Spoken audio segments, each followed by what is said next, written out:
6.5 करोड़ वर्ष पूर्व समय में पृथ्वी पर आज तक हुए सभी ज्वालामुखी विस्फोटों में से एक सबसे बड़ा विस्फोट हुआ था, जो कि 30,000 साल तक लगातार चलता रहा था। लगातार पृथ्वी से जो लावा रस बाहर निकल रहा था, उससे बना था डेक्कन प्लेटो, यानी कि दक्कन का पठार। आज के भारत के लगभग 8 राज्य इस दक्कन के पठार में समाते हैं। इन ज्वालामुखी उद्रेकों से जो लावारस बाहर निकला था, उससे बेसोल्ट नाम का एक अति कठिन कड़क से यह दक्कन का पठार बना हुआ है। इसकी अति कठिनता होने की वजह से इस प्रदेश के लोग भी इसी के जैसे अति कठिन होते गए हैं। भारत के विजयनगर, पल्लव, सातवाहन, वाकाटक, चालुक्य, राष्ट्रकूट ऐसे कई कई महान राज्य यहाँ पर उत्पन्न हुए। कई महान शासकों ने यहाँ पर सत्ता की। जब महाविष्णु जी ने रामावतार लिया, तब उनकी मदद करने के लिए स्वयं देवाधिदेव महादेव हनुमान जी के रूप में महाराष्ट्र के नासिक जिले के अंजनेरी पर्वत पर वानर राज केसरी के घर में और माता अंजनी के कोख में अवतार लिया। विश्व के सबसे महान वीर, सबसे महान योद्धा उन्होंने जन्म लेने के लिए, अवतार लेने के लिए इसी भूमि को चुना था। इन्हीं अति कठिन पर्वतों से बनी भूमि पर हनुमान जी ने अपना बचपन बिताया था। आगे चलकर 17वीं शताब्दी में छत्रपति शिवाजी महाराज की मदद के लिए समर्थ रामदास स्वामी ने हर गांव-गांव में हनुमान जी का मंदिर बनवाया। आज भी महाराष्ट्र के गांव-गांव में जब भी आप उस गांव में प्रवेश करते हैं, प्रवेश करने से पहले आपको हनुमान जी उस गांव की रक्षा करते हुए दिखाई देते हैं। और उन्हें हनुमान जी के मंदिर के सामने बहुत बड़ी जगह हर गांव में छोड़ी जाती हैं बच्चों को व्यायाम करने के लिए।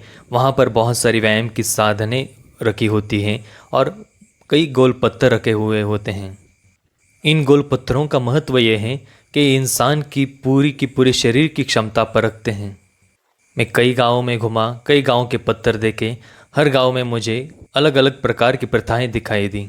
जैसे कि यहाँ मैं करज गाँव में आया हूँ। यहाँ का पत्थर बहुत ही छोटा है और उसको कंधे पर लेकर मंदिर को चक्कर मारने की प्रथा है। लेकिन आज कई गाँव में जाने के बाद मुझे दिखाई देता है कि हनुमान जी के मंदिर की ओर और वहाँ रखे पत्थर की ओर, व्यायामशालाओं की ओर कुछ भी ध्यान नहीं दिया जाता है। इन पत्थरों को कहीं कचरे में रख दिया जाता है। वहाँ की व्यायामशालाओं में कुछ भी साहित्य नहीं होता है। बच्चों को व्यायाम करने के लिए कोई जगह नहीं होती है। बस यहाँ पर कुछ बूढ़े आकर बैठ जाते हैं और कुछ करते नहीं हैं। अगर इन सभी जगहों को हम पुनर्जीवित करें तो हमारे युवक फिर से वही शक्तिशाली हो जाएंगे हनुमान जी की कृपा से। हम सब के लिए बहुत बड़ी सौभाग्य की बात है कि आज हर गांव-गांव में हमारे यहाँ हनुमान जी का मंदिर है और उसके सामने बहुत बड़ी जगह है जो कि हम सबको इकट्ठा होने के लिए, हम सबको व्यायाम करने के लिए, हम सबको एक साथ लाने का काम करती हैं। जब हम सब एक साथ होंगे, एक साथ बात करेंगे, एक साथ कहेंगे, बोलेंगे, तभी तो हम सब का उत्थान होगा, हम सब आगे बढ़ेंगे। बहुत सारे लोगों से मैंने पूछा कि यहाँ पर आज कौन व्यायाम करता है, लेकिन उन्होंने जवाब दिया कि कोई भी यहाँ पर व्यायाम नहीं करता है। इसके बाद मैं कोठुरे विलेज में गया। स्वयं भगवान श्री राम जी इसी गांव से होते हुए माता सीता की खोज में निकले थे। ऐसा ये बहुत ही पावन ऐसा गांव है। यहाँ पर का जो पत्थर है वो बहुत ही अधिक बड़ा है। आज तक के इस गांव के इतिहास में जो भी जीवित लोग हैं, उन्होंने इस पत्थर को कभी भी उठते हुए नहीं देखा है।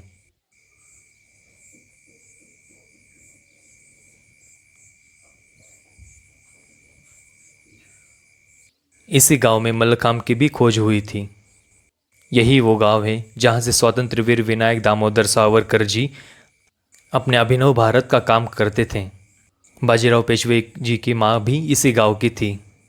भगवान श्री राम जी से लेकर भारत को स्वतंत्र देने के लिए अंग्रेज़ों की लड़ाई तक इस गांव ने बहुत कुछ इतिहास देखा है। बहुत ही गहरा ऐसा इतिहास इस गांव का है।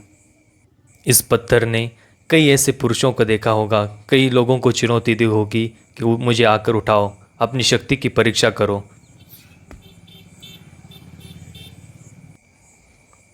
ये पत्थर उठाना बिल्कुल भी आसान नहीं है। इसके लिए आपकी उंगलियों से लेकर आपके पैरों तक पूरे शरीर की एक साथ जांच होती है। शरीर का अगर एक भी हिस्सा कमज़ोर हो तो आप इसको उठा नहीं पाते हो। आपका पूरा शरीर बहुत ही मजबूत होना पड़ता है।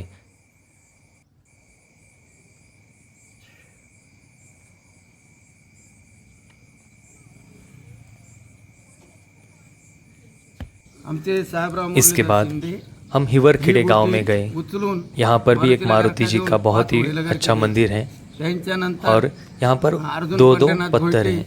येसूत पाच घरके हिवरखेड़े द्यायचे. गांव के बाद होळीला हम मरड़गोई जी विलेज गोटी में उचलून गए। करके द्यायची. वहाँ पर आप देख सकते हो पत्थर कहीं कोने में पड़ा हुआ है। इसका वज़न 100 किलो है। जो कोठूरे का पत्थर आपने देखा उसका वज़न 120 किलो का है।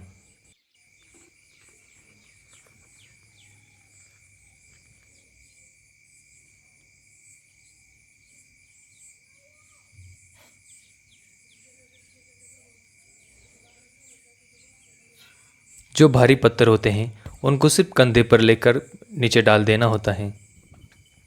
इसके बाद हम एक भूसे गांव में गए। यहाँ के पत्थरों की बहुत ही अजीब दास्तां हैं। यहाँ पर भी दो पत्थर हैं, एक बहुत ही छोटा और एक बहुत ही बड़ा। इस छोटे पत्थर को मैं शुरुआत में यहाँ पर लेके जाता हूँ।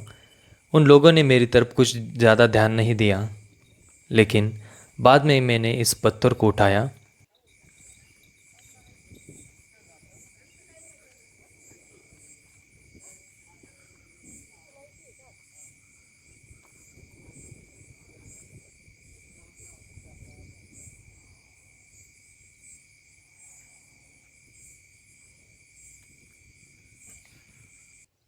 इस पत्थर को उठाकर छोटा होने के कारण इसके साथ मैंने कुछ बैठक लगाई।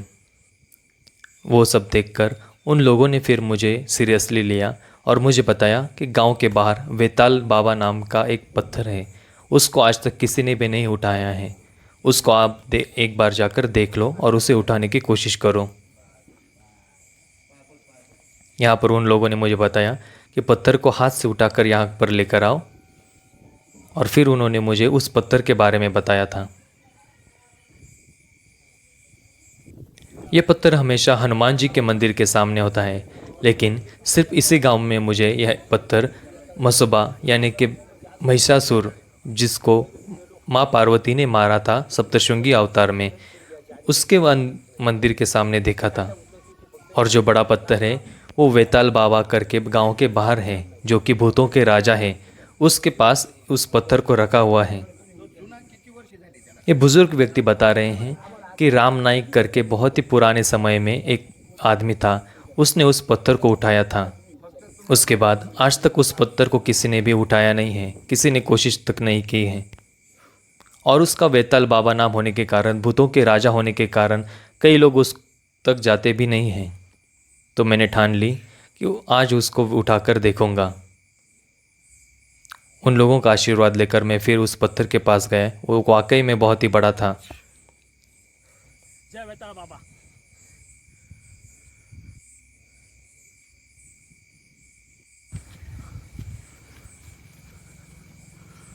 मुझे 2-3 बार बहुत प्रयास करना पड़ा, फिर वो पत्थर मुझसे उठा था।